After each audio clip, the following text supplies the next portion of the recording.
Un tien vaut mieux que deux, tu l'auras, mesdames, mesdemoiselles, messieurs, chers amis téléspectateurs, bonjour, bon réveil chez vous, bienvenue dans l'émission L'Alécou qui vous aide toujours à commencer la journée du bon pied. En ce mercredi, nous sommes tout aussi heureux comme tous les jours de vous servir royalement. Les petits plats sont déjà mis dans les grands, soyez rassurés.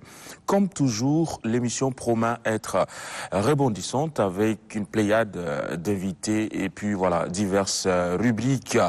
Avec moi pour présenter ce numéro, Madi Bandoum me rejoint dans un petit instant. Déjà, nos deux invités sont bien installés. J'ai déjà à ma droite pour la rubrique développement, Monsieur Hamid Nassour Adam. Bonjour. Bonjour. Vous êtes là pour nous parler de la Fondation des jeunes patriotes pour le développement, c'est bien cela? Oui. On revient à vous tout à l'heure. À ma gauche, en art et culture, Monsieur Bokit Ahmad Abdel Hakim. Bonjour. Oui, bonjour. Ça va? Vous allez bien ce matin? Ça va, Dieu merci. Bon, bienvenue à vous. Merci. J'espère que tous les deux, vous aimez faire du sport? Effectivement. Oui. Ouais. C'est important pour la santé, hein, vous êtes d'accord? Allez, on vous signale qu'on aura en fait sociaux un pasteur, un homme de Dieu, ça n'arrive pas tous les jours. Mais bon, exceptionnellement aujourd'hui, le pasteur Bagaza Jean sera là pour nous parler d'un séminaire sur la lecture de la Bible. Et puis en divertissement, l'artiste parolier, slameur, rappeur Steven T sera de notre ce matin. Et puis on finira en sport avec notre chroniqueur sportif, notre chroniqueur maison, Jamal Hatim. Il sera là pour nous parler de la restitution des consultations de textes de la Fédération tchadienne de football, l'association, en vue de préparer l'Assemblée générale. Il sera donc là pour aborder aussi, revenir sur les deux matchs des SAO version volleyball joués dans le cadre du championnat d'Afrique de volleyball. Voilà, j'espère que vous êtes au taquet pour cette belle aventure que nous vous proposons. Tout de suite, nous prenons la direction du jardin de l'Onama pour recharger les batteries, relancer la machine sous des meilleurs auspices. Et bien, Jim, c'est parti.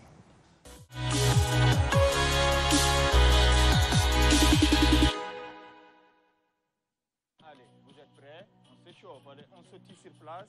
Hop, 1, 2, 3, 8, 9 et 10. Allez, c'est fini pour la journée. Merci, chers téléspectateurs.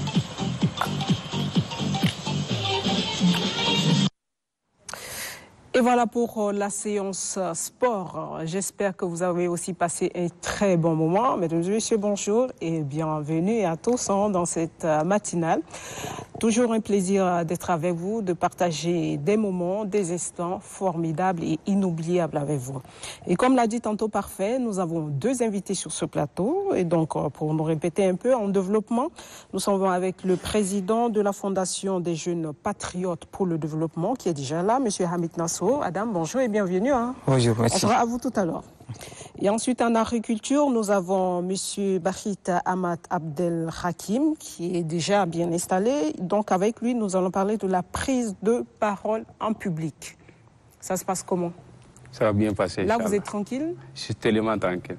Tout va bien? Ah oui. Bon, on va essayer de vous bousculer un peu tout à l'heure. On verra si vous allez tenir.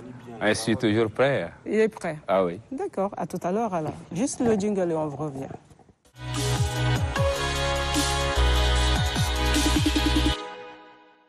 Voilà, donc nous entrons en matière en développement avec notre invité, M. Hamid Nassour Adam. Voilà, vous êtes bien installé? Oui. Fin prêt? Quelles sont les bonnes nouvelles de la Fondation des jeunes? Merci de m'avoir accordé la parole et merci pour cette occasion que vous nous permettrez de nous exprimer. Ouais. Tout d'abord, la Fondation des jeunes patriotes pour le développement a été créée en 2015. Et depuis lors, je pense qu'on a eu à mener des activités et on continue à mener jusqu'à aujourd'hui. Ouais. Entre autres, je pense que nous avons mené des activités relatives à la libération d'Aouzou. On a fait, disons, une cérémonie de commémoration, puisqu'on a constaté que la libération d'Aouzou a été un peu dans l'oubliette. C'est une histoire. Pourtant, c'est un événement historique important à célébrer par C'est ça. Les Tchadiens, vous trouvez? Non seulement historique, pour nous, c'est un événement héroïque. Et donc, nous, on a constaté qu'on n'enseigne pas cet événement à nos écoles. Oui. Et normalement, cette histoire-là, qui devait être à la première place, à la place de la Première Guerre mondiale, Deuxième Guerre mondiale, on enseigne à nos écoles. Oui. Mais pourtant, cette histoire qui nous concerne, et c'est la raison pour laquelle on a décidé de célébrer cette libération-là, pour que les uns et les autres maîtrisent comment ça s'est libéré. Et on demande aussi au ministère concerné d'insérer dans nos annales les histoires. Oui. Et c'est quand même très important de marquer un arrêt là-dessus, hein, Madi, parce que la libération de la bande d'Aouzou, peu de Tchadiens connaissent cette histoire-là. C'est ça. Alors, à cette occasion, qu'avez-vous fait? Est-ce que vous êtes allé sur le terrain? Est-ce que vous avez simplement partagé cette histoire grâce aux historiens? Comment avez-vous fait? Bon, nous sommes déjà en deuxième édition.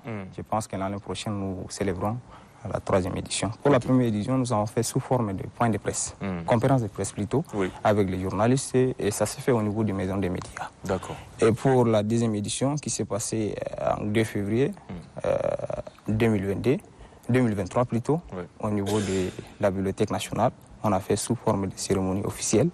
On a invité les gens et on a occasionné pour aussi organiser des conférences sur ces figures-là. Pour échanger. Moi, j'ai envie de comprendre pourquoi patriote. C'est ça. Fondation des jeunes patriotes. Oui. Pourquoi vous avez utilisé le mot patriote? Nous avons utilisé le mot patriote. Qu'est-ce que vous avez voulu nous dire? Ou bien quelle idéologie vous portez en mettant patriote? Voilà, idéologie derrière cette idéologie, notre vision, c'est de, disons, agir non seulement dans la bien-être social, mais pour nous, on peut être un peu conservateur et jaloux de notre patrie. Nous sommes des jeunes qui militent pour la patrie. Donc nous agissons comme à l'acte comme j'ai pris l'exemple de la célébration de la libération d'Aouzou. Donc nous sommes un peu, disons, nous voyons toujours ce qui est un peu ça cadre un peu dans le patriotisme de notre pays.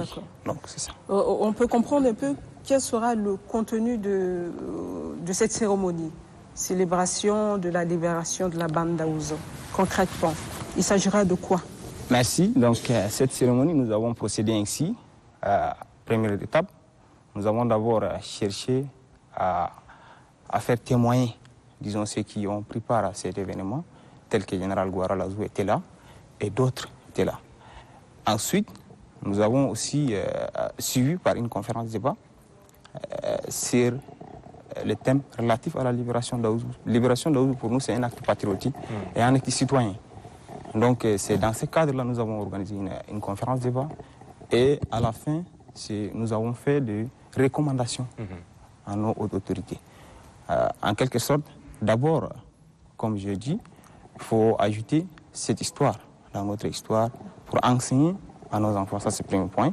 Et le deuxième point, nous ne sommes pas arrêtés à ce niveau, mais nous avons aussi demandé recommandations pour que ceux qui ont pris part à cet événement seront décorés à titre distinctif. Ça, c'est très important, hein, parce que jusqu'ici, nos boulevards portent les noms des colons, on connaît des grands noms français, mais ceux qui ont contribué efficacement à des faits historiques ne sont pas, ces Tchadiens ne sont pas connus, ne sont pas vraiment immortalisés. Donc, je pense que c'est un très bon combat. Alors moi, j'aimerais savoir pourquoi une fondation, pourquoi pas une association? Oui, fondation, en quelque sorte, c'est sous forme d'une association, mais la fondation est un peu au-dessus de l'association. Donc, qui dit fondation, ça peut être entre ONG et une association. Mais c'est les mêmes lois qui régissent les deux. Voilà. Donc, au-delà de ces activités, vous l'avez dit, qui militent pour plus de patriotisme, que faites-vous dans cette fondation au quotidien? En fait, nous faisons plusieurs activités et actuellement également nous avons plusieurs programmes, on peut dire que d'activités. Entre autres, pour ce que nous avons y à réaliser, d'abord on a fait la sensibilisation sur l'utilisation des réseaux sociaux parce que nous avons constaté que les jeunes Tchadiens utilisent les réseaux sociaux dans le vide de, disons, véhiculer le message de haine, le message de division. Et cela ne va pas dans notre intérêt.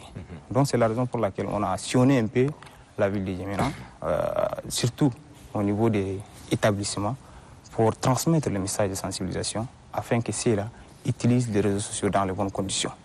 Parce que cela va dans l'intérêt de tous les Tchadiens.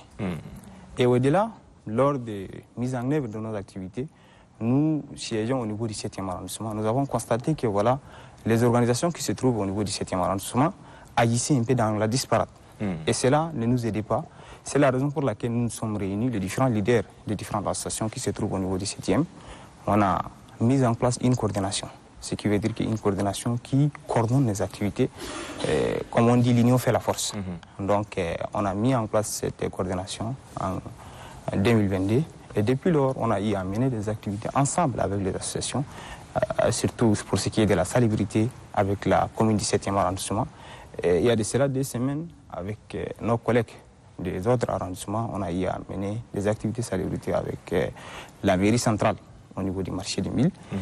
Et au-delà aussi, nous avons procédé à la sensibilisation sur la paix et la cohabitation pacifique. Parce que nous avons besoin de la paix et nous avons besoin d'être ensemble pour agir.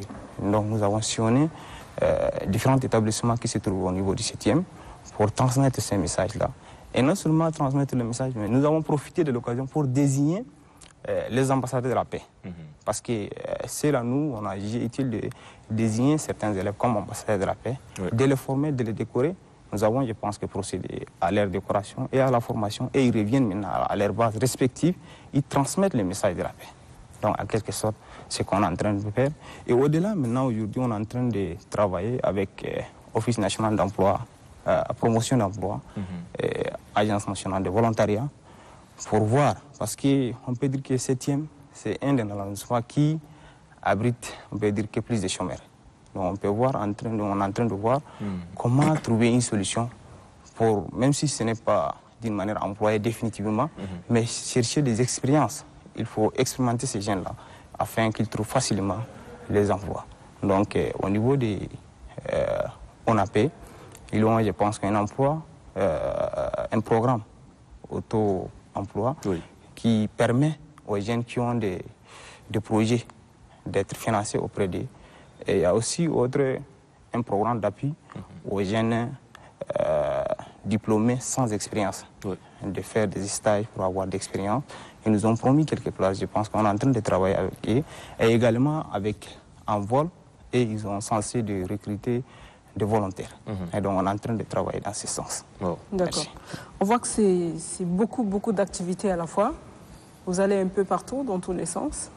Parce qu'on comprend que, c'est pour ça que j'insiste sur le mot patriote, parce que vous avez envie que ça soit quelque chose de... Moi, j'entends beaucoup plus par patriote, c'est chérir quelque chose. C'est une chose à laquelle on tient, mais ça reste plus ou moins national, ça reste notre patrie, ça reste un peu le Tchad, s'il faut cadrer ça.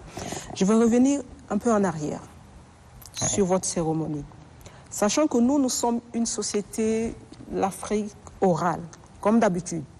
Mais de plus en plus aujourd'hui, les jeunes ne sont pas comme nous. Eux, ils sont plus images. Ils sont beaucoup plus versés. Quand vous regardez un peu TikTok, ça dit que TikTok, c'est pas ta voix qu'on entend. C'est pas ce que tu écris qu'on entend de voir, mais ce sont tes images que tu présentes. Est-ce que vous avez des images pour appuyer ce que vous êtes en train de faire aujourd'hui, pour ne pas que ces jeunes soient perdus? Nous, par exemple, quand on nous parlait de la guerre mondiale, première, deuxième, troisième, il y avait quelques images à l'appui, mais on était capable d'imaginer les choses. Aujourd'hui, on n'aime pas trop imaginer. Soit tu nous présentes la chose, ou soit tu restes dans ton coin. Merci. Comment vous faites sur ce point, nous avons en quelque sorte procédé un peu à la recherche des images, et non seulement des images, des vidéos qui se sont, on peut dire, qui ont été prises lors des déroulements. Et on a eu accédé à quelques-unes. Et que voilà, nous, pour la prochaine édition, nous pensons même de peut-être afficher ces images et projeter aussi en quelque sorte les vidéos. Donc parce que c'est très important, il faut que les autorités nous comprennent dans ce sens. Parce que, bien sûr, notre armée, depuis l'indépendance jusqu'à aujourd'hui, je pense qu'au péril de leur vie, ils ont défendu notre territoire. Mais nous voyons les militaires qui ont allé c'est combattre à Laouzou, qui, par la grâce de Dieu, aujourd'hui, les Tchad fait 1 284 000 km². Je pense que nous voyons un peu différemment. Voyez-vous. Donc, si tous les Tchadiens ont cette idéologie de la citoyenneté pour défendre leur territoire, bec et ongle, je pense que nous irons plus loin. Donc, nous aimerions, en quelque sorte, calquer à la tête de tous les jeunes Tchadiens ces genres d'esprit. Parce que ces gens-là, ils ont laissé leurs enfants, leurs familles loin d'eux pour aller mourir au désert. Donc nous allons dans ce sens. Reconstituer un peu les faits historiques, je pense que c'est légitime et c'est vraiment louable. Même si on ne peut pas avoir les images de ces événements, au moins ces acteurs qui sont encore vivants puissent retracer un peu comment les choses se sont passées sur le terrain, parce que ça devrait être classé dans nos annales quand même. C'est la raison même de l'invitation de M. Guaralazou. Non seulement Guaralazou, il y a aujourd'hui les uns tels que le général Idriss Doukouni Adéker, tels que Okédagage. On connaît quelques-uns qui sont toujours vivants. On ne cesse pas de s'approcher d'eux pour avoir davantage d'informations. Et voilà. Pourquoi pas venir témoigner eux-mêmes à un moment donné. En tout cas, nous continuons notre chemin. Comme je vous ai dit, on est en 2e édition. L'année prochaine, ça serait 3e édition, 4e édition, pour que tous les Tchadiens nous écoutent de quoi il s'agit. Pour que tous les Tchadiens comprennent de quoi il s'agit. C'est très bien. Il me semble, elle m'a dit que les officiers commencent par comprendre cela, parce qu'on a reçu 2 militaires, qui ont écrit déjà, donc ça commence à venir. Oui, tel qu'Okédagage, il a déjà écrit. Il nous a informé qu'il a écrit. Okédagage, on ne l'a pas reçu, mais par contre, on a reçu un colonel et un général. Un général, qui ont écrit des œuvres. Ça, c'est donc ça veut dire qu'ils ont envie de laisser des traces. Oui, absolument. C'est pour ça, nous, on vous demande un peu les images, tout et tout. C'est nécessaire pour nous et pour nos enfants. Justement. Et pour notre pays également. Justement. Mais vous, en tant que président de cette fondation, quel est le changement que vous voulez voir en milieu jeune? Parce que votre cible, c'est la jeunesse. Oui, notre cible, c'est la jeunesse. Et je peux dire que c'est au niveau du milieu jeune, c'est un milieu où nous fréquentons tous les jours. Et c'est un milieu très compliqué. Pourquoi? Parce qu'aujourd'hui, beaucoup de jeunes ont déjà leur diplôme et que voilà, maintenant, entrer au marché d'emploi est très compliqué. Donc, c'est la raison pour laquelle nous aimerions que les jeunes soient un peu à l'aise. Et nous travaillons pour que cela arrive. Parce que, bien sûr, aujourd'hui, au niveau de la fonction publique ne peut pas absorber tout le monde. C'est certain. C'est la raison pour laquelle on a voulu, une fois, former les jeunes dans l'entrepreneuriat. Bien que les autres organisations ont fait, cela n'empêche que de continuer à donner des expériences dans l'entrepreneuriat. Au-delà, les conditions d'entreprendre sont difficiles, bien sûr, parce qu'il y a plusieurs entraves qui vont dans ce sens. Mais de temps en temps, je pense que les choses vont changer. Et nous allons nous adapter au changement. Peut-être dans l'avenir, on aura moins de problèmes. Donc pour nous, c'est que la jeunesse ne soit plus manipulée par les politiciens dans leurs courses. Et la jeunesse arrive à avoir des emplois stables. Cela va dans l'intérêt de tous les Tchadiens. Non seulement dans l'intérêt de la jeunesse, mais dans l'intérêt de tous les Tchadiens. Parce que si la jeunesse n'a rien à faire, elle devient très agitée. Et si elle est agitée, elle porte atteinte à la cohésion sociale. Et nous n'avons pas l'intérêt dans ce sens. Justement, quand vous êtes en contact direct avec les jeunes, la suite logique de la question de Madi, puisque vous travaillez avec ces jeunes-là, quel est le problème qui les empêche d'aimer leur pays? Parce que vous êtes d'accord avec moi, beaucoup de ces jeunes n'aiment pas ce pays, ils ont juste envie de partir. Alors, quand vous les sondez, vous les écoutez, vous leur posez la question, quel est le problème qui les empêche d'aimer ce pays-là vraiment? Je ne suis pas d'accord en disant que les jeunes ils sont très nombreux n'aiment pas leur pays. À avoir ce sentiment. Je ne suis pas d'accord pour ça. Mais les jeunes, du coup, il faut comprendre que les jeunes ont des problèmes. Comme je vous ai dit, entre autres, le problème du chômage et tant d'autres problèmes. Comme disait, que la personne qui n'a rien à faire, la personne qui n'a rien est la personne la plus dangereuse. Voyez-vous. Et si un jeune se trouve, par hasard, elle n'a rien à faire, elle n'a rien, elle devient du coup dangereuse. C'est une question de conscience aussi. C'est une question de conscience. Aujourd'hui, on peut dire que dans notre pays, nous ne maîtrisons pas en quelque sorte l'entrepreneuriat. Et nous n'avons pas cette habitude. La solution magique viendrait par là, l'entrepreneuriat? Magique, je ne sais pas, je ne crois pas, mais je peux dire une solution. Oui. Je peux dire une solution parce que si aujourd'hui un jeune arrive à, disons, créer une entreprise stable, non seulement pour lui, mais elle peut prendre ces jeunes-là, il peut prendre d'autres jeunes pour employer 2 ou 4, 3, 5, ça dépend disons, de la capacité de son entreprise. Et cela peut aider. Ouais. Donc petit à petit, ça va se faire.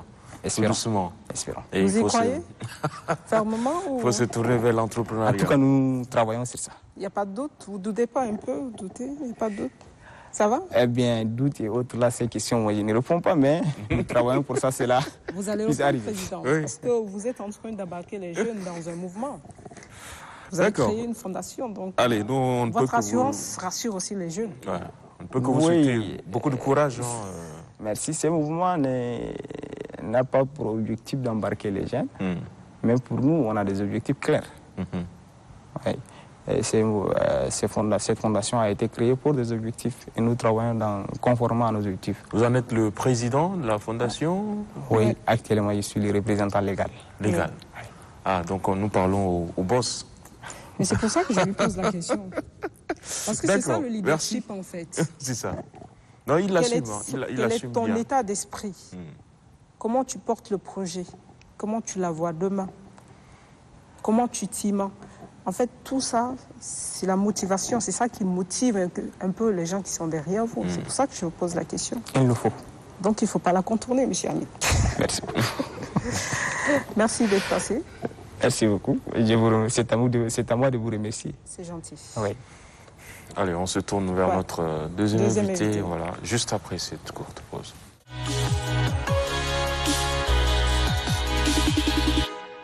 Nous sommes à présent en art et culture avec M. Abdelhakim Bokit Amat. L'ordre n'est pas du tout respecté dans votre appellation. Vous êtes donc là pour nous parler de la prise de parole en public. Oui. En quelque sorte, l'art oratoire, quoi. Effectivement. C'est bien ça? Oui, c'est bien ça. De quoi s'agit-il exactement? Allez-y. Merci. Tout d'abord, permettez-moi de dire merci à l'émission Lalekou et merci à l'ONAMA de manière générale. Mon thème d'aujourd'hui, c'est le thème de l'art oratoire. Et l'art oratoire, si on essaie de le définir, il est question de prendre l'art à part et aussi oratoire à part quelque part. Par rapport à l'art, l'art n'est rien d'autre que l'ensemble des connaissances et des pratiques d'un domaine déterminé ou bien d'un domaine donné.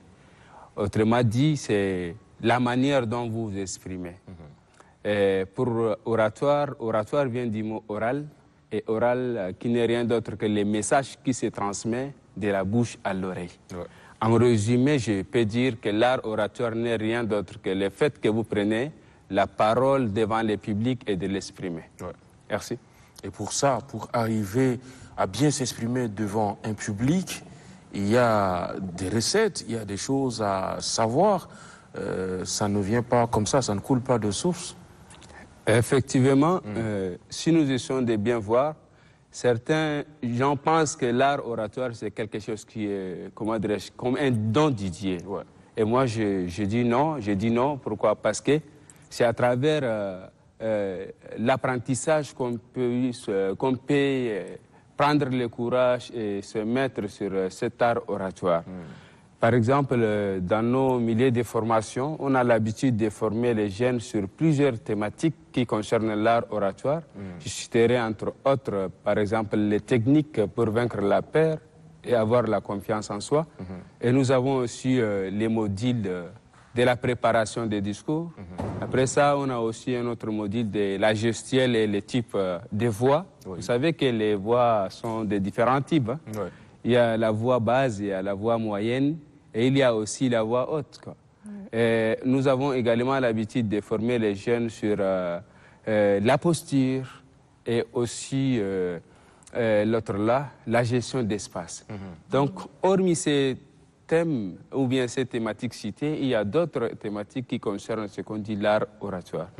Bref, pour celui qui veut apprendre à parler devant les publics, il lui faut passer par la formation d'abord. On ne peut pas se lever comme ça en un seul jour et dire qu'on peut prendre la parole devant le public. D'accord. Monsieur Bokrit, on entend que vous dites que ce n'est pas un don. Oui. Ça s'apprend. Oui, bien sûr. C'est avec le temps qu'on apprend. La plupart des gens, c'est que le problème qu'on rencontre souvent, quand des personnes veulent prendre la parole en public, c'est souvent la peur. Mais comment vaincre cette peur? Très bien.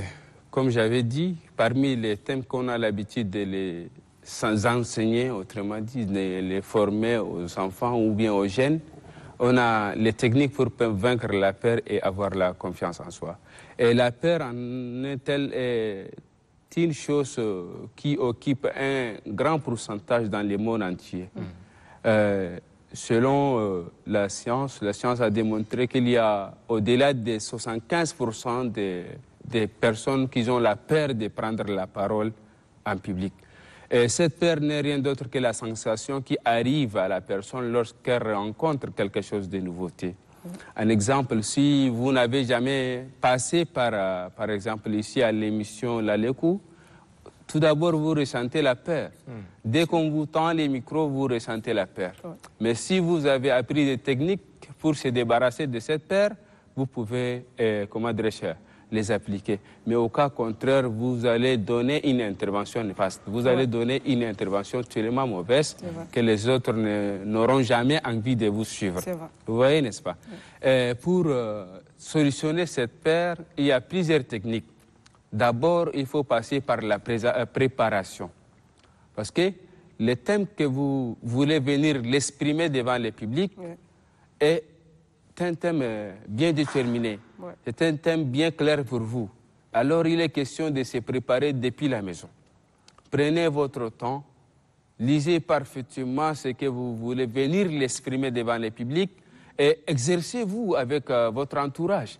Par exemple, appelez un de vos petits frères ou bien de vos petites sœurs, de vous prendre par exemple en vidéo par les téléphones. Maintenant, tout le monde a les téléphones Android. La personne peut vous filmer et puis après, vous allez regarder votre vidéo. Est-ce que la vidéo vous permettra d'exposer de la même manière devant le public ou bien il y a des choses à rectifier ou à vérifier? Vous voyez, ça c'est la première des choses. La seconde des choses, pour ne pas avoir la peur, il faut visiter les lieux. Par exemple, si on m'invite au niveau de Radisson Blu et que je ne connais même pas Radisson Blu, je n'ai jamais mis pied à Radisson Blu, j'attends d'abord les jours J pour aller à Radisson Blu, ça ne peut pas se faire. J'aurai de la peur, bien sûr. Donc, vous êtes appelé à visiter les lieux, à voir la salle. L'exemple que j'ai l'habitude de donner, c'est l'exemple des footballeurs. Vous voyez? Avant qu'ils jouent les matchs, ils viennent d'abord sur le terrain, ils visitent d'abord les stades pour voir. Ils imaginent parfois que voilà, comme le public est déjà là, ils s'entraînent. Il y en a qui mettent la musique, le son du public. D'ailleurs, c'est conseillé. La musique, bien sûr, on a des gens religieux qui n'aiment pas la musique. Mais ceux-là, ils sont appelés à écouter leurs versets coraniques ou bien leurs versets, comment dirais-je, leur lecture biblique. Leur lecture biblique, ils peuvent écouter cela. Mais pour ceux qui peuvent écouter la musique, c'est conseillé d'écouter la musique afin de se rassurer et afin d'avoir la confiance en soi aussi. Et aussi, il ne faut pas oublier que la technique de la miroir, c'est la meilleure technique. Beaucoup de gens ne savent pas. Ils pensent que voilà, le fait de venir se tenir devant la miroir et parler là, c'est en sorte comme c'est des fous qui font ça. C'est les fous qui font ça. Mais c'est le contraire. C'est une technique qui vous permettra d'avoir la confiance. Et donc sinon, dans l'art oratoire et surtout pour soulever les techniques afin de vaincre la peur, les techniques sont nombreuses. On a l'habitude de former ces jeunes-là. Puisqu'on a ça en commun, la parole, nous sommes les gens de parole, on modère, on présente aussi. Mais il y a quelque chose que j'aimerais bien profiter de votre présence pour comprendre. Parce que la peur, on n'est jamais à 100% à l'abri de la peur quand on va prendre la parole en public. On peut beau se préparer, lire, maîtriser sa matière, aller visiter le coin et tout, mais au moment de prendre la parole, à quelques 5 minutes, On a toujours il le y trac. a des tracts qui arrivent. Comment dompter ces tracts-là? Voilà. Parce que des fois, quand on arrive, on perd tout le fil d'idées qu'on a pris le temps de préparer. Bien sûr. Les 5 dernières minutes avant la prise de parole. Tout d'abord, je tiens à vous dire que le fait de se débarrasser carrément de la peur n'est pas conseillé. Non. Dire que je suis débarrassé de ma peur, ce n'est pas normal. Du moment que vous n'avez pas un petit degré de la peur, c'est que vous êtes en danger. C'est que votre vie est au risque. Je donne un exemple. Pour les manifestants, quand ils se manifestent, il y a plusieurs catégories de manifestants. Il y a ceux-là qui restent par derrière. Il y a ceux-là qui ne sortent même pas de la maison. Mais ceux qui sortent, ils affrontent même les gens qui sont armés. Ceux qui n'ont pas peur. Voilà. C'est parce qu'ils n'ont pas peur. Est-ce que leur vie n'est pas en danger? Leur vie est en danger.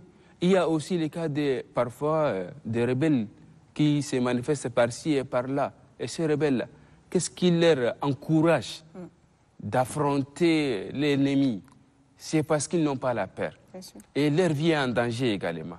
Donc il faut retenir que chacun d'entre nous a un degré de la peur. Mais si vous avez un degré minime de la peur, c'est que votre vie est en danger. Alors, pour revenir à la question, par exemple, les tracts qui nous gênent, qui nous dérangent à chaque fois. C'est très souvent. Hein. Nous, en journalisme, on dit que quand tu n'as pas le tract, ça veut dire que tu n'as pas pris conscience Effectivement. du public que tu vas affronter. Bien sûr. Donc, c'est pour dire que c'est quelque chose de naturel. C'est bénéfique en plus. Bah d'avoir des oui, ça tracts. te booste peut-être par moment. Tu te dis, mais j'ai affaire à des gens, il faut que je m'organise, il faut que je le fasse mieux peut-être. Voilà. Et pour ne pas sentir ce trac dès l'entame de votre propos ou bien dès l'entame de votre discours, il faut d'abord maîtriser les grands traits que vous voulez les soulever. Il est conseillé de prendre ou bien de mémoriser l'introduction et la conclusion. Mais les contenus de votre propos, il ne faut pas quand même, le développement de votre propos, il ne faut pas l'encraner. Il faut seulement cibler les grands traits. Vous voyez, n'est-ce pas? À base de ces grands traits-là, vous aurez la confiance en vous. D'aider, si vous arrivez devant le public, il ne faut pas regarder le public dans les yeux. Moi, par exemple, je ne fais pas regarder mon frère dans ses yeux. Il y a la technique pour les regards visuels. Il ne faut pas regarder la personne, pourquoi? Voilà. Il ne faut pas les regarder parce que du moment que vous les regardez dans ses yeux, vous allez prendre fuite, que vous voulez ou pas. Un exemple, si vous me permettez, on va essayer avec ma sœur. Avec son regard, moi je vais changer de regard. Pardon? Si je prends fuite avec son regard, je changerai de regard. Je vais regarder une autre personne. Effectivement. Parce que souvent, les regards sont motivants. Bien sûr. Il suffit que, là par exemple, vous êtes en train de parler depuis un temps. Oui. C'est pas pour rien qu'on fait ça. Oui. C'est pas pour rien qu'on fait ça. C'est pas pour rien qu'on fait oui. C'est pour vous encourager. Bien sûr. Et vous allez voir que ça booste votre manière de parler. Ça vous donne plus d'idées. De toute façon, vous vous sentez plus à l'aise. C'est mieux que quand je reste là, je vous regarde, je dis rien. Même vous allez dire, est-ce que ce que je dis est juste? Est-ce que je suis en train de parler à des gens qui Vous m'écoutent? faites comme ça, ce n'est pas seulement pour encourager, mais plutôt que pour faire savoir à la personne qui parle, c'est-à-dire à l'orateur, que le message est compréhensible, le message passe. Ok, pourquoi je disais qu'il ne faut pas regarder la personne dans ses yeux? Parce que le fait de regarder dans les yeux de la personne, soit vous prenez fuite ou bien soit la personne qui vous, que vous la regardez, elle prend fuite. Alors il est conseillé de regarder la personne sur le front. Vous voyez, n'est-ce pas? Sur le front. Ou bien, si la personne a des cheveux, vous pouvez regarder également ses cheveux. Ou bien, vous pouvez regarder le derrière de la personne. Le background, en fait. Effectivement. Mais du moment que vous êtes devant le public, vous pouvez utiliser la technique de W. On appelle en art oratoire la technique de W. Vous commencez par la première rangée, vous regardez de la première chaise jusqu'à la dernière chaise. Vous arrivez au milieu. Du milieu, vous partez sur l'autre angle. Et enfin, vous allez finir sur la première chaise à votre gauche. Vous voyez, n'est-ce pas? C'est que vous avez utilisé la technique de W. Vous pouvez faire déplacer les regards, c'est-à-dire vous pouvez faire mouvementer votre regard. De vous, je passe à mon frère. Mais comment je peux passer? Du moment que je vais déplacer les regards, je ne dois pas baisser la tête. Je ne dois même pas élever la tête. Mais je prends seulement ma vision, mon regard, et je le déplace comme ça, de cette façon. Vous voyez? Cela montre le charisme que vous détenez également. Et ça vous donne la rassurance, ça vous donne la confiance en vous et vous continuez avec votre sujet. Pour ne pas avoir de trac ou bien de la peur aussi dès l'entame de votre propos, il est très nécessaire d'utiliser l'anecdote. Oui, par exemple. Oui, vous pouvez utiliser aussi l'histoire. Vous pouvez raconter une histoire quelque part pour attirer les publics, pour avoir une technique d'attraction. Vous pouvez garder même le silence, parce que le silence a un grand rôle aussi sur l'attraction. Maintenant, par exemple, si je ne dis rien et je garde le silence, vous allez me regarder. Vous allez poser des questions. Pourquoi Bakr ne parle pas? Il nous regarde comme ça. Vrai ou faux? Vrai. Vous voyez? Donc, ce sont des techniques que vous pouvez les utiliser avant de prononcer ou bien avant de commencer par votre discours. C'est très intéressant ce que vous êtes en train de dire, parce que le problème, il est sérieux au Tchad. Hein. Il faut qu'on reconnaisse qu'on a vraiment du mal à s'exprimer en public. Là, ça concerne beaucoup de personnes. Mais puisque vous êtes un coach, vous êtes un spécialiste de la matière, on va essayer quelque chose. Par exemple, dans cette salle. Oui. Si on vous disait de tenir un discours, là, maintenant, vous allez faire comment? Là, maintenant. Improviser un truc? Bon, ce qui est là... Comme ça, nous, on va vous regarder, on va voir comment vous allez regarder nos fronts et nos backgrounds. Il est dit quelque part qu'un formateur en art oratoire, c'est comme une armée. D'accord. Il a toujours son arme en main. Quand on lui demande à prendre la parole, il prend directement. Il n'hésite pas. Mais ça, c'est l'improvisation. Il y a la technique de la préparation que tout le monde ne peut pas comprendre. C'est ça. Pour un bon orateur, pour un bon formateur en art oratoire, subitement comme ça, si on lui demande de prendre la parole, il prend au moins 2 minutes pour se préparer. C'est ça. Et l'autre ne sent pas que la personne est en train de se préparer. Là, vous êtes en train de vous préparer. Effectivement. Vous nous embarquez. On y va parce qu'on n'a pas beaucoup de temps. Vous voulez ce que je présente? Oui. Il n'y a pas de souci. On va voir. OK.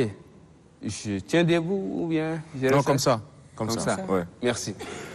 Tout d'abord, pour présenter un discours, vous avez l'intérêt d'utiliser la gestion d'espace.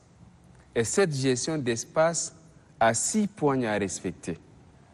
Sur les premiers points, vous allez commencer par la présentation, par la salutation et par l'annonce de votre thème. D'accord. Vous voyez, un exemple. Mesdames et messieurs, distingués invités, honorables invités, je réponds au nom de Bakit Ahmed Abdelhakim. Mon thème est intitulé « L'art oratoire ». Vous voyez, j'ai utilisé déjà trois types, trois éléments, à savoir la salutation, l'annonce du thème et aussi la présentation. Sur le deuxième point, vous pouvez utiliser votre fierté au public. Vous allez sourire. Et la technique de sourire, ce n'est pas n'importe qui peut l'utiliser. Vous voyez? Vous arrivez sur le deuxième point en souriant. Merci d'être présent. Merci pour venir nous honorer dans cette salle. Et vous souriez. Dès que vous souriez, c'est que vous lancez votre fierté au public. Vous voyez, n'est-ce pas? Par exemple, je suis fier d'être là, ici, dans la salle de l'ONAMA et précisément à l'émission Laleco. Je m'engage sur le troisième point pour parler sur des causes. Un exemple, chers participants et participantes, nous avons l'intérêt de prendre cet art oratoire au sérieux. Pourquoi? Parce que notre société est au besoin. Nous avons des autorités qui ne sont pas prêtes à prendre cette parole en public.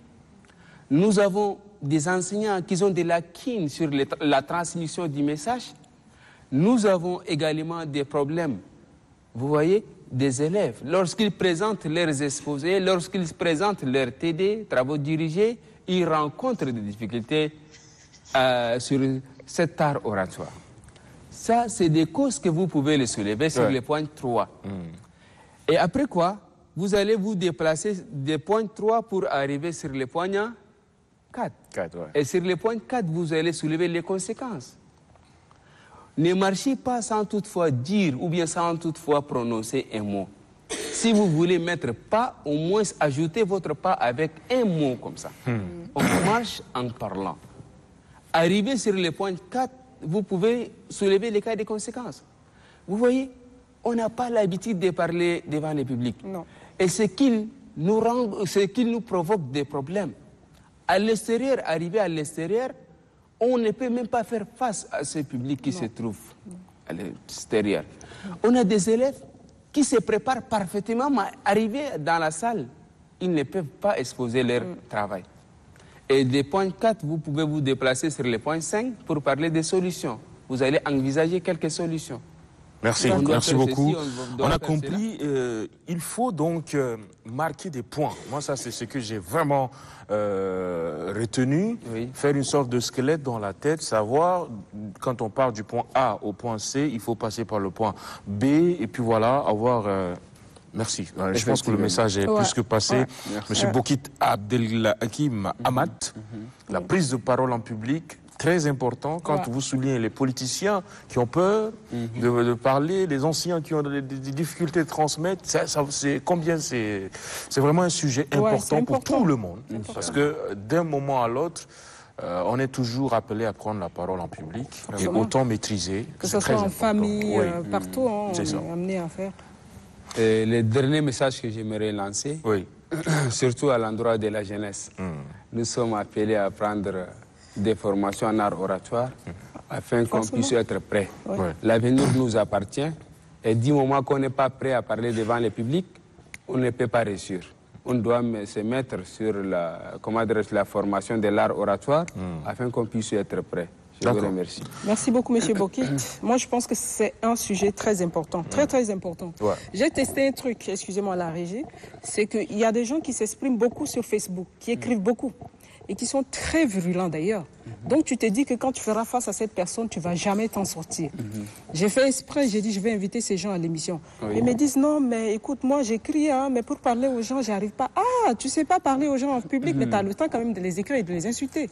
Donc c'est un sérieux problème, moi, honnêtement. Mais merci d'être venu ce matin. Inch'Allah. Ceux qui si vous me permettez, en 30 secondes, je vais ajouter aussi un autre exemple. Vous croyez que mais puisque c'est un parolier. Vous voyez? Oui, 30 secondes. 30 secondes, oui. On a l'habitude de recevoir des enseignants aussi qui viennent prendre part à nos formations. Et quand ils viennent, ils nous disent que vraiment ce que vous enseignez ici, là, c'est différent même de ce qu'on enseigne là-bas. Vous voyez? Donc c'est pour dire que ce n'est pas n'importe qui peut parler. Pour ceux qui sont intéressés. On dirait parfait intéressé là. Non, je sais qu'il y en a qui sont intéressés. Non, forcément. Oui. On vous trouve où? On est à Ndjare, non loin de la station SRB. Et notre centre est appelé le centre Itran. Et vous pouvez même me trouver sur le contact. Je ne sais pas, est-ce que c'est conseillé de lancer les numéros? Allez-y. Merci. Pour ceux qui sont intéressés, ils peuvent me trouver sur les 60, 74, 44, 33 aussi. D'accord. Merci beaucoup. Merci, M. Bokit Hamad Hakim. Merci d'être passé. Merci. Bon vent à vous et merci à vous aussi, Président. Merci. Qu'est-ce qu'on peut vous souhaiter? C'est à vous de voir. On vous souhaite aussi bon vent. Bon vent. Merci beaucoup. Allez, on prend une pause et puis la suite.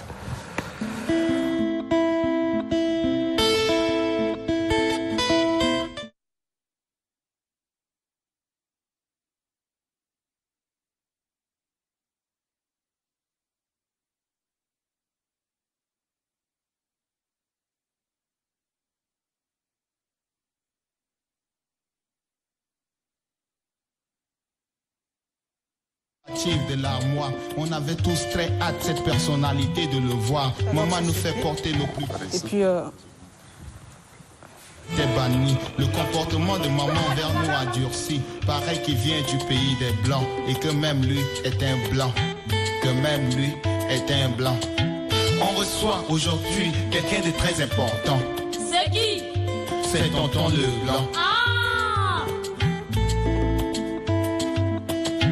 On reçoit aujourd'hui quelqu'un de très important. C'est qui? C'est tonton le blanc. Nele Bewa. À l'annonce que c'était un Nassara, on avait tous hâte de le saluer. Ça sera une première et sûrement la dernière fois. Très vite l'info s'est échappée, emporté vite vers chez les voisins. Commence alors chez ceux-ci des va-et-vient. Plus rien n'était normal, on guettait tant bien que mal. Mais il tarde, enfin le voilà. On s'empresse à grande allure vers lui. Grande fut notre surprise que tonton le blanc ait la chaussette trouée. Mais tant pis, on est sous l'emprise. La couleur de sa peau nous a hypnotisés. On reçoit aujourd'hui quelqu'un de très important. C'est qui? C'est tonton le blanc. Ah! On reçoit aujourd'hui quelqu'un de très important. C'est qui? C'est tonton le blanc. Tonton le blanc parlait beaucoup avec la bouche pleine. Nous on dévorait chacun de ses mots avec admiration. Dans nos têtes, en nos deux mondes, il y avait collusion. Même papa avait la bouche béante. Il ne cessait de nous faire l'éloge du pays des blancs. Tout y était si beau et si simple. Il nous confirmait qu'après Dieu, c'est immédiatement eux. À la fin de son récit, il a muselé nos cervelles. On avait tous hâte de partir avec lui, même s'il fallait lui lécher la semelle.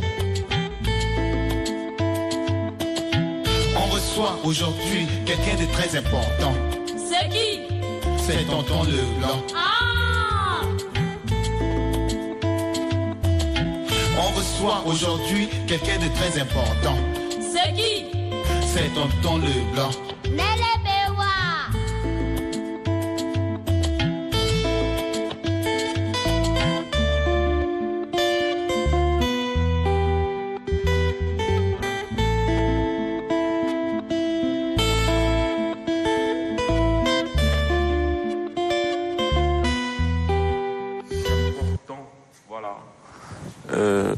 C'est comme si mon micro a un souci. Je te laisse la main. Hein. Ça va. Ah, c'est bon. Vous m'entendez là, la régie? Voilà. Donc, quelqu'un de très important, je le disais, c'est tonton Leblanc, ou encore Steven T, ou encore Tarpadé. Finalement, on s'en sort pas. Bonjour et bienvenue, l'artiste. Bonjour. Comment ça va?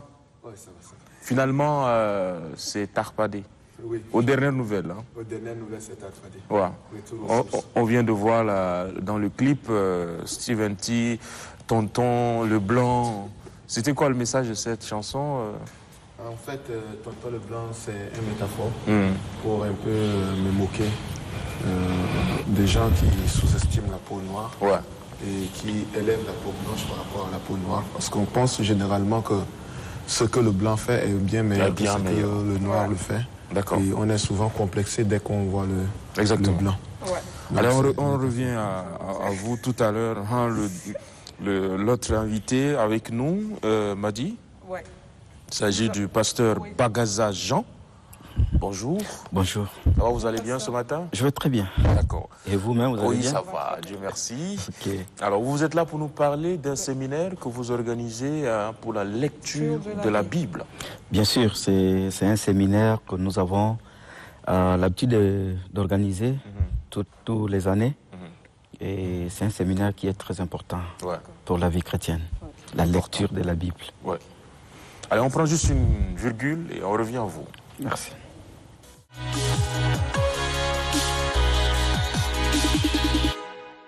Voilà, pasteur, on est à vous et avec vous, on va parler de la lecture de la Bible. Pourquoi lire la Bible? Et surtout, pourquoi bien la lire pour la comprendre? Je souris un peu quand vous me posez la question. Pourquoi lire la Bible? Je pense qu'il est important de lire la Bible, surtout en tant qu'une créature merveilleuse du Seigneur. Il nous recommande de lire, parce que celui qui lit la Bible, il est béni. Celui qui lit la Bible, il comprend ce qui est écrit dedans et il sait aussi ce qu'il peut recevoir lorsqu'il fait la lecture de la Bible. Tout à fait. Là, vous allez organiser un séminaire qui va porter uniquement sur cette lecture de la Bible. Mais pendant tout ce temps, quel sera le message? Vous allez centrer sur la lecture, on est d'accord, mais comment vous allez amener tous ces fidèles à être accrochés, à s'intéresser à la lecture? Ok, il faut comprendre quelque chose. C'est un séminaire, nous avons dit, la lecture de la Bible, ce n'est pas un séminaire de la prédication. Donc notre travail ou activité de ces séminaires-là est concentré beaucoup plus sur la lecture. Il n'y a pas l'exhortation, il n'y a pas méditation, il n'y a rien. C'est la lecture seulement. Donc la lecture de la première à la dernière page. Le premier livre de Genèse à partir du chapitre 1er jusqu'au dernier livre de l'Apocalypse, le dernier verset du chapitre 22. C'est ça. Ça prendra combien de temps pour y arriver? Ok, nous avons prévu 5 jours parce que nous avons l'habitude de la lire pendant 5 jours. Mais il y a aussi le temps de pause. Le temps de pause, nous avons quelques temps où 5 minutes, 15 minutes, et puis il y a le grand pause pour que les gens se reposent. Mais le calcul que nous avons fait va nous amener jusqu'à 5 jours. Et le 5e jour, nous allons finir. Vous allez finir. Oui. La lecture, oui. Quand nous, on parle de lecture, par exemple, quand on prend un livre, on va lire le livre, ça veut dire qu'on commence du début jusqu'à la fin. Bien sûr. Est-ce qu'en 5 jours, vous allez commencer la Bible du début à la fin? Vous allez faire des séquences, peut-être, avec des versets, des chapitres? Ok. J'ai la Bible avec moi ici. Oui. Je commence ici, à partir de l'Exode, on va dire. Oui, dans le livre de Genèse. Genèse. Le chapitre 1er. Oui. Lorsque nous commençons la lecture, on n'a pas besoin de dire chapitre 1, chapitre 2, chapitre 3. Mais ceux qui lisent, il y a un groupe qui organise cela. Donc, il vous donne peut-être 5 chapitres. Et vous lisez. Il y a un groupe de 3 personnes et vous allez lire. Et cette lecture ne se fait pas comme nous avons l'habitude de faire la lecture, par exemple, d'un journal quelconque, ainsi de suite, et puis avec une vitesse comme nous voulons. Non, on a une vitesse. On revient à vous tout à l'heure. Oui. On a donc l'obligation d'aller au flash d'information tout de suite. Ok. Comme ça, vous reviendrez plus amplement nous donner les béabas, surtout comment bien lire la Bible. Et c'est avec Chéné Alamine. Bonjour Chéné. Bonjour Abéral, bonjour Madi, bonjour à tous les téléspectateurs de la LEC. Bienvenue dans ce flash d'information. Le président des transitions, président de la République, chef de l'État, général Mamadi Idriss Itno, a quitté N'Djamena hier dans l'après-midi pour Nairobi, au Kenya. À l'invitation du président kenyan William Ruto, le chef de l'État participera aux travaux du premier sommet africain sur le climat, organisé en prélude à la conférence des Nations Unies sur le climat COP28 prévue en novembre prochain à Dubaï, aux Émirats Arabes Unis. Le Premier ministre, chef du gouvernement Saleh Kebzabo, a reçu hier dans l'après-midi une délégation du groupe égypto-africain conduite par le président du conseil d'administration de cette entreprise, le général Mohamed Nasser Hussein Badr. La délégation est venue échanger avec le Premier ministre sur les possibilités d'intervenir au Tchad dans le domaine de l'énergie et d'expliquer la vision du groupe, son expertise dans l'exploitation de l'énergie, la production, la distribution des câbles électriques, le transport et les infrastructures. Au-delà de l'expertise, la délégation entend apporter son savoir-faire pour aider le Tchad à installer une deuxième raffinerie et une unité de production de bitume en vue de réduire les coûts d'importation. Le ministre d'État, ministre de l'Enseignement supérieur, de la Recherche scientifique et de l'Innovation, Dr Tom Erdimi, a lancé officiellement hier les travaux de la réunion directoire édition 2023 dans l'amphithéâtre de la faculté de médecine. Rencontre d'échanges et de réflexions sur l'enseignement supérieur qui réunit les cadres du ministère, les recteurs d'académie et les responsables des institutions de l'enseignement supérieur. La réunion directoire vise à faire le bilan administratif de l'année académique écoulée, mais aussi et surtout passer au pain fin les mots qui minent le bon fonctionnement de l'enseignement supérieur. Occasion pour le ministre d'État, Dr Tom Erdimi, d'exhorter les participants à plus de sérieux et d'engagement dans les travaux, surtout qu'il s'agit des institutions de l'enseignement supérieur qui forment la crème des cadres du pays. Voilà, c'est tout pour le flash de la matinale. Merci de l'avoir suivi. Je vous retrouve à 13h30, Inch'Allah. Au revoir. Merci infiniment, Chéné Alamine. À tout à l'heure pour une autre édition. Très bonne journée. À vous, retour sur ce plateau avec le pasteur Bagaza Jean qui était en train de nous montrer déjà pratiquement comment lire la Bible. Ce n'est pas un livre ordinaire, la Bible. On doit avoir des techniques pour, en 5 jours, déjà ça fait combien de pages la Bible? Je suis curieux de savoir. La Bible a plusieurs pages. Oui. Et nous ne comptons pas les nombres de pages, mais nous voyons les nombres de chapitres, les nombres de versets qui se trouvent dans la Bible. Donc, si nous regardons les chapitres, nous avons au moins 1189 chapitres dans la Bible. Les versets, on peut avoir 31 400 et quelques, si je me permets de ne pas commettre des erreurs. Donc voilà un peu ça. Et cette Bible est divisée en 2 parties. Il y a l'Ancien et le Nouveau Testament. Et le Nouveau Testament a 27 livres et l'Ancien Testament a 39 livres. Et c'est ces 66 livres-là qui sont divisés en chapitres, comme je venais de dire tout à l'heure.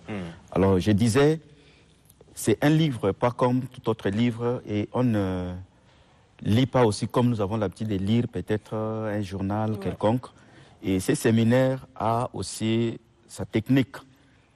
Parce que si nous lisons de la manière dont nous lisons les journaux, on ne pourra pas arriver à 5 jours. On va faire plus de 5 jours. Mais nous avons notre technique. Je me permets de réserver ça ici. Pour ceux qui veulent voir, ils vont venir là-bas. Donc, cela veut dire qu'il y a une vitesse où nous allons faire la lecture pour nous permettre d'arriver les 5 jours et puis clôturer. Donc, il y a une vitesse bien calculée, chronométrée. Et donc, actuellement, même les gens sont là en train de faire déjà des exercices. Si la personne ne connaît pas bien lire, ça va créer des problèmes. Mais en lisant, il peut avoir que quelqu'un a sauté un verset. Mais ceux qui sont en train d'écouter, après le moment de pause là, on revient pour relire le verset qui était sauté. Sinon, on n'a pas lu toute la Bible. Donc c'est effectivement lire toute la Bible. L'objectif, moi je veux savoir, pasteur, c'est de pouvoir la lire, la finir exactement, ou c'est de lire et comprendre. Ok. L'objectif, ce n'est pas seulement lire et puis passer comme ça, non. L'objectif, c'est qu'en lisant la parole de Dieu, toi-même, tu es en train d'être édifié. Tout à fait. Et si tu lis, tu t'édifies, et Dieu te parle aussi aussitôt. Il y a certaines choses que nous lisons d'une manière vague comme ça, mais pendant que tu lis, quelque chose va te frapper. Et pendant le moment de pause, tu vas revenir pour relire encore ce que tu as lu et ça va te travailler encore. C'est un peu ça. Pasteur, je précise que vous êtes de l'église évangélique missionnaire au Tchad. Au Tchad. On nous signale qu'il nous reste juste 2 minutes. Comment ça va se passer concrètement ce séminaire? Où et comment y accéder? Est-ce que c'est réservé uniquement aux fidèles de votre église? Est-ce que n'importe quel chrétien ou n'importe qui, musulman, pourquoi pas, par souci de se cultiver, peut aller assister à ce séminaire? Ok. Le séminaire est ouvert à tout le monde. Il n'y a pas un nombre limité. En tout cas, c'est ouvert à tout le monde. Et il faut au moins participer. La participation, c'est juste un 5 000. Et ces 5 000-là va te permettre d'avoir aussi quelque chose à manger. Parce que rester sur place pendant 5 jours sans rien manger, ça ne va pas aller. Donc c'est pourquoi nous demandons juste une somme modeste de 5 000 et pour nous permettre d'avoir ces genres de choses. Mais ça va, à la fin, nous allons sanctionner ça avec une attestation pour permettre à tout le monde de savoir que toi, tu as fait la lecture de la Bible pendant 5 jours. Alors, ça se passe d'ici le 11, du 11 au 15 septembre, je m'excuse, à Morsal. C'est juste derrière la poste de Morsal. Pour ceux qui ne peuvent pas bien retrouver poste de Morsal, vous êtes derrière le président Kabadi. La rue juste derrière lui, il y a une église qui est là. Les gens appellent ça souvent église Corée. Donc c'est ex-Corée, on ne sommes plus église.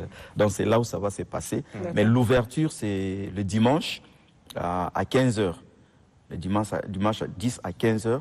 Et nous allons lancer cet appel-là pour que les gens, tous ceux qui veulent venir, voir même, s'ils ne veulent pas lire, mais voir, ils vont voir. Parce que la Bible nous dit dans les livres d'Apocalypse, heureux ceux qui lisent et ceux qui entendent les paroles qui sont écrites. Donc tout le monde sera béni de la même manière. D'accord. Merci. Merci d'être passé. Très bon séminaire à vous. Merci beaucoup. Voilà. Et surtout que Dieu vous guide. Et moi, je demanderais que le Seigneur bénisse cette maison. Qu'il vous bénisse. Amen. Qu'il bénisse tous ceux qui sont en train de gérer cette maison. Merci beaucoup. Merci, pasteur. Merci pour la bénisse. Voilà. Merci, soyez bénis. Dieu vous bénisse aussi. Merci beaucoup. Que Dieu soit avec vous. Merci. On est en musique à présent, juste après ça.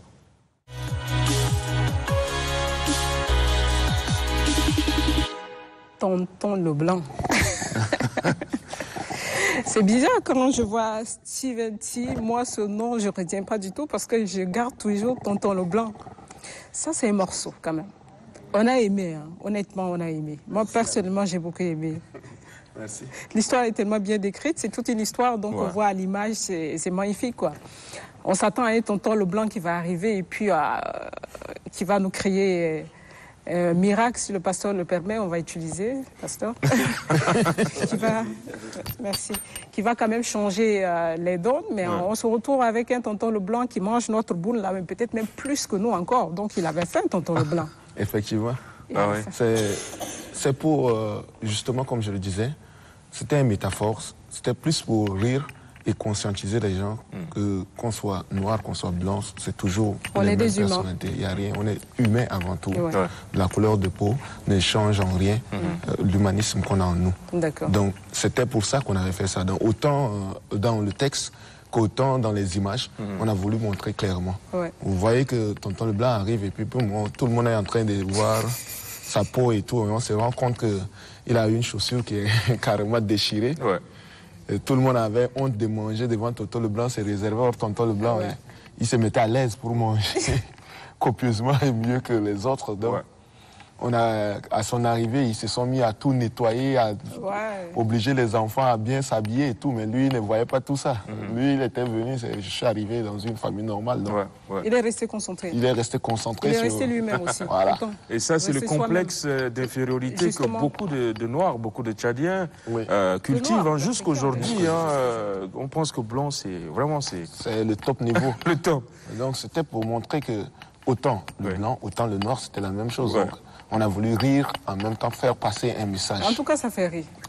C'est trop beau. C'est un son qui a imposé l'artiste sur le plan national et international, parce que avec les voix de ses enfants, c'est Tonton Leblanc. À un moment donné, ça fait quand même mouche, ça fait tabac pour cette chanson. Est-ce que ça n'a pas sémé le mythe dans la tête des enfants? Surtout quand la chanson est sortie, on s'attendait à... Parce que le slam est aussi bien fait, hein? On s'attendait à un blanc qui a chanté aussi. Bon. Les enfants restent, hein? Les enfants ont bien aimé. Et la touche particulière que j'ai donnée à cette chanson, quand je faisais le slam, c'était que je ne faisais pas du slam avec une voix de slam, mais c'était plus une voix comique. Donc, et quand les enfants sont venus ajouter encore leur touche de comédie et tout, c'était bien. En fait, cette chanson, ça a été un travail de long en haleine beaucoup de gens, que ce soit de moi. Déjà, quand on a commencé à enregistrer la chanson, c'était avec Frank Kelly. Donc, on s'est mis en tête qu'on devrait s'amuser. On devait faire un message, mais s'amuser en faisant passer le message. Il a acquis la chose, on a travaillé, on y est arrivé. On a fait le truc, même côté musique, tout. Vous allez voir que la musique a été jouée très simplement et avec un rythme venant de chez nous. Très limpide. Donc, il s'est retrouvé dans la chose. Il s'est imprégné de ça. Après, on est venu voir Preston. On veut la vidéo. Preston a dit, ok, je connais quelqu'un, la personne est venue. La personne aussi très vite s'est retrouvée dedans. Les enchaînements, en fait. Non, le clip est très simple. On est dans notre milieu naturel, dans notre milieu normal. Ça dit, il n'y a pas de fiction, on est resté soi-même. Quels sont les projets de Steven T? C'est difficile pour moi, mais on va dire. Le tarpadé, c'est plus simple. En fait, après Tonton Leblanc, j'ai eu un retard de plus de 4 ans. Parce que j'avais signé avec une maison en France qui m'a carrément interdit beaucoup de choses. Ouais. Il fallait pas, mais les réalités en Europe et les réalités au Tchad, c'est pas la même chose. Tu ne peux pas dire à un artiste au Tchad que chaque fois que vous avez besoin de l'artiste, vous devez passer, envoyer un mail, faites tout ça. Les gens se sont... Nous, on n'aime pas ça. Voilà, les gens se sont beaucoup retirés de moi. J'ai fait un autre album, mais ça n'a pas donné le succès attendu. Mais là, je suis en train de le revoir pour revenir encore autrement. Que ce soit du côté artistique, mais que ce soit du côté aussi business musical. Parce que là, par exemple, je me suis inscrit pour le cours de business en musique, que je vais suivre la formation normalement. L'opportunité que l'IFT a donnée aux gars de suivre ça, je me suis inscrit, j'ai été admis, donc je veux suivre normalement ça. Donc, je me dis, à un moment, si mon expérience artistique ne me permet pas moi-même de me lancer, pourquoi ne pas profiter pour donner plus de valeur à cette expérience et d'aider d'autres personnes. Donc, les projets que j'ai en tête en ce moment, c'est soit Tonton Leblanc continue encore, soit il essaye de se lancer dans le business musical et aide d'autres personnes à avoir le succès. Justement, on a comme l'impression que Tonton Leblanc ou bien Steventy est complètement sorti des radars. On n'a pas retrouvé l'artiste après cette chanson. Et pourtant, il y a eu d'autres chansons après, mais qui n'ont pas... La mayonnaise n'avait pas pris, comme pour cette chanson qui s'impose de fait. Alors, comment expliquer cela? Ce temps mort, ce vide? C'est justement pour ça. Je disais que, comme je suis avec une maison, la maison m'a imposé des conditions.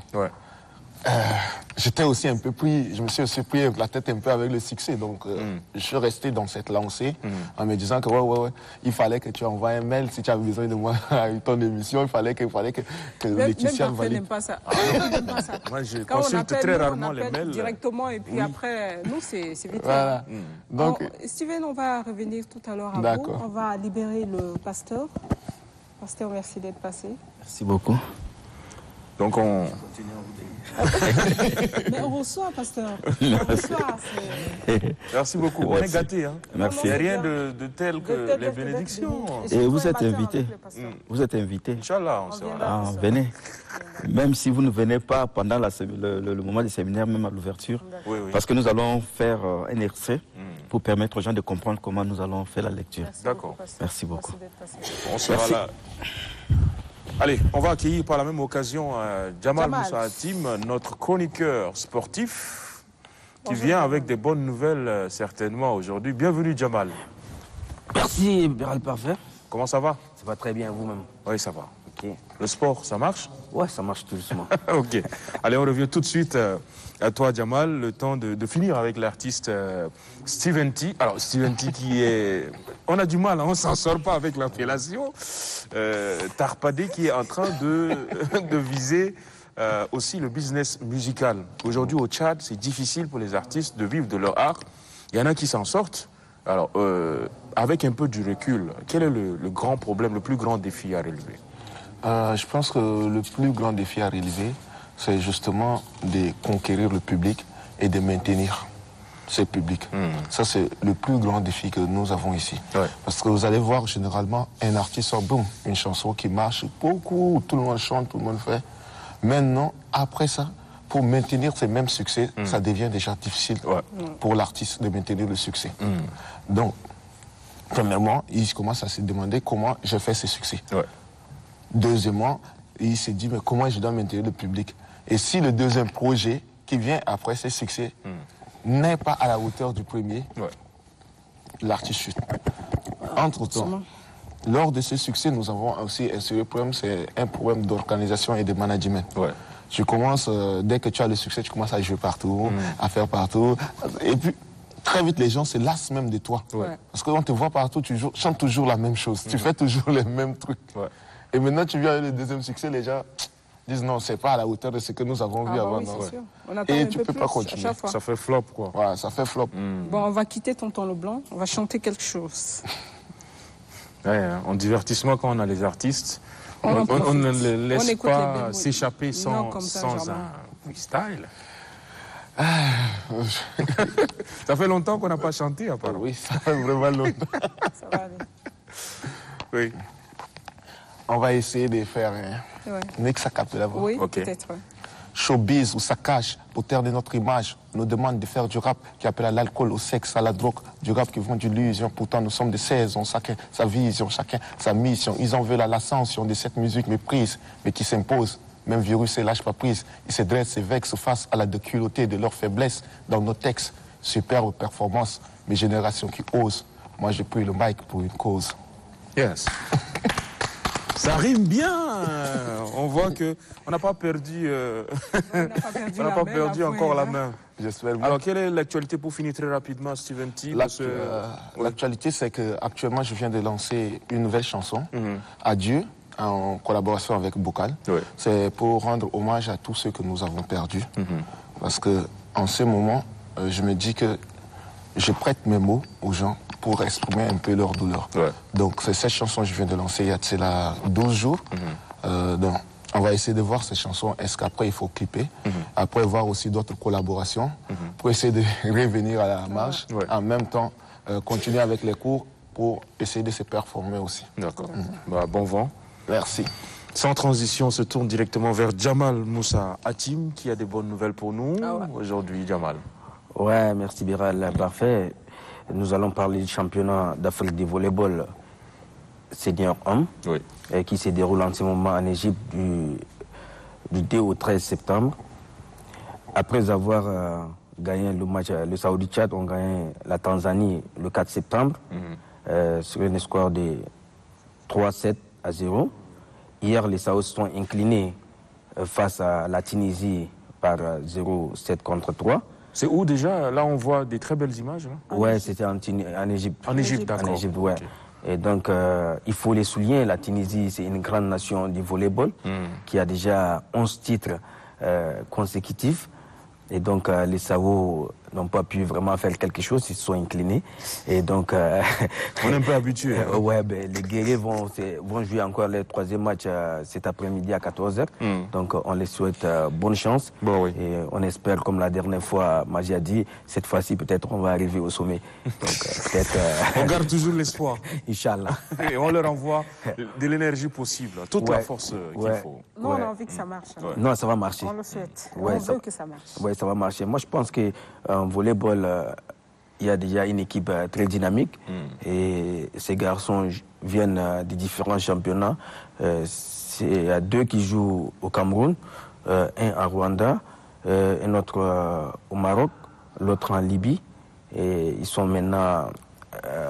on a aussi 2 grands clubs ici en N'Djamena, AS-DIC et puis AS-Dragon, qui ont aussi des joueurs qui sont talentueux. Donc cette équipe, elle est vraiment dynamique et avec beaucoup de jeunes courageux. J'espère qu'ils vont arriver à gagner quelque chose. Même si ce n'est pas premier, peut-être ils seront deuxième. On espère. Nous croisons les doigts. Ouais. Nous, on leur accompagne par nos prières. Il est rassuré, Jamal. Oui. Ouais. Pour un chroniqueur sportif qui est confiant, donc ça nous rassure. Parce que je suis confiant. Ouais. Parce que j'ai essayé de discuter avec eux avant leur départ et ils étaient vraiment confiants. Le moral est au bon fixe. Au bon fixe. Ouais, donc j'espère qu'on attend jusqu'à le 13 pour donner le résultat final. Ouais. Donc, Jamal, nous on t'attend ici pour le résultat final. Exactement. Je ne veux pas fuir, je serai là, Inch'Allah. Et avec des bons résultats. Ah non, on ne te défie pas, nous on souhaite que du bon. Oui, que des bons résultats. Donc après le volleyball, nous allons parler aussi de la restitution du texte de la Fédération tchadienne de football association. Oui. Après les consultations des acteurs de football et les sessions de restitution de vulgarisation des textes tenus à Béché, Mongo, Mondou, la commission de révision des textes en présence des membres du comité de normalisation fait travail en N'Djamena. Ces travaux jettent les jalons de la future Assemblée générale statutaire de la Fédération tchadienne de football association, annoncée pour bientôt. Et les assises de N'Djamena ont bénéficié de la présence du maître Api, vice-président de la commission de la bonne gouvernance au niveau de la CAF.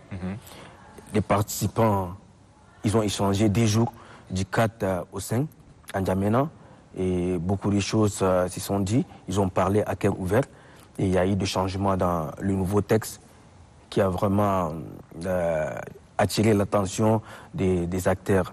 Et les inspirations des acteurs de football sont prises en compte pour cette fois-ci. Et il y a eu aussi des manquements. Donc ces 10 jours, la présidente de la commission des textes, de révision des textes, Maître Jacqueline Moudena, par ailleurs présidente du CONOR, du comité de normalisation de la Fédération tchadienne de football association, a remercié vraiment les participants qui ont discuté et qui ont parlé à cœur ouvert. Et vraiment, elle les tire chapeau parce que dans un groupe, elle ne peut pas aussi trouver tout le monde qui doit aussi adhérer sur le texte. D'autres ont dit non, d'autres ont dit oui. Ça n'a pas fait l'unanimité. Et en N'Djamena, comme c'est un championnat d'élite ici, en N'Djamena, et c'est pourquoi ils ont amené un expert de la FIFA et CAF qui est venu convaincre ces acteurs du football. Surtout sur le mode de scrutin. Il y a 2 modes de scrutin, uninominal et tête de liste. Et par les aspirations des acteurs de football, beaucoup ont opté pour uninominal. Uninominal, c'est-à-dire poste par poste. Et la FIFA a dit non, il faut aller par tête de liste. Donc ça a créé un peu des échanges. Et beaucoup étaient convaincus, d'autres non, parce que il s'avère avec uninominal, ça va créer beaucoup de problèmes sur la gouvernance au niveau de la Fédération tchadienne de football. Parce que quand quelqu'un, je peux donner un exemple, si Parfait Béral vient comme président de la fédération avec une vision, Madi qui vient vice-président, elle a aussi une autre vision, donc ils ne vont pas vraiment s'entendre.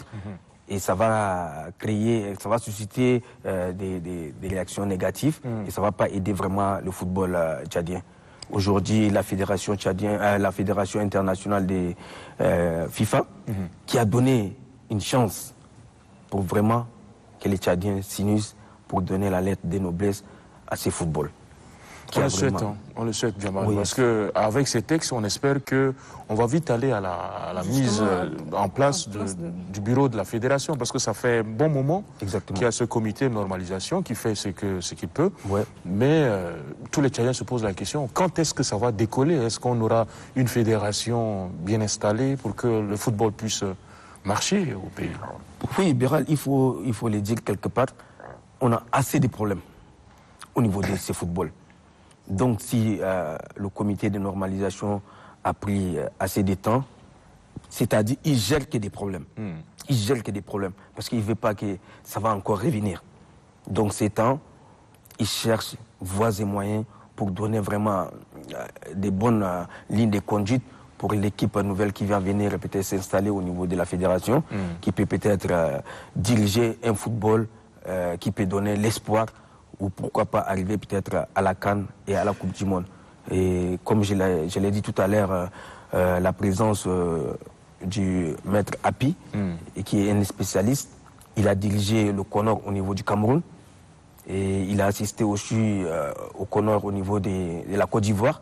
Donc il est expérimenté, il est venu avec quelques idées pour vraiment donner aux Tchadiens de changer aussi la donne pour que le football tchadien puisse renaître de ses cendres, comme on le dit. Exactement. En tout cas, c'est notre souhait à nous tous. Exactement. Merci beaucoup, Jamal Moussa Hatim, chroniqueur sportif, pour toutes ces nouvelles sports qui nous ont fait un grand bien. C'est de bonnes nouvelles, en tout cas. De bonnes nouvelles. Ça promet. Ça promet, ouais.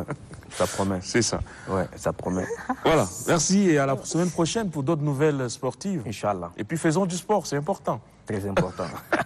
Comme Madi a commencé déjà. Voilà, la coach m'a dit. J'ai à fond dedans. Ah oui. Allez, c'est ici qu'on va mettre un point final à ce numéro de l'Alékou que nous avons pris plaisir à vous offrir. On espère que chacun a tiré son épingle du jeu. Non, Madi, on va se donner rendez-vous. Oui, rendez-vous lundi prochain. Lundi. Voilà, par contre, parce que demain, vendredi, c'est avec bilingue. nos confrères arabophones. Exactement. Merci à toute l'équipe et bonne arrivée à Ali qui revient de Mao. Voilà, c'est important. J'espère qu'il a passé un très bon séjour. Donc, le réalisateur est de retour. Bonne arrivée. Allez, très bonne journée à vous. L'Alékou. Au revoir. Tonton Leblanc.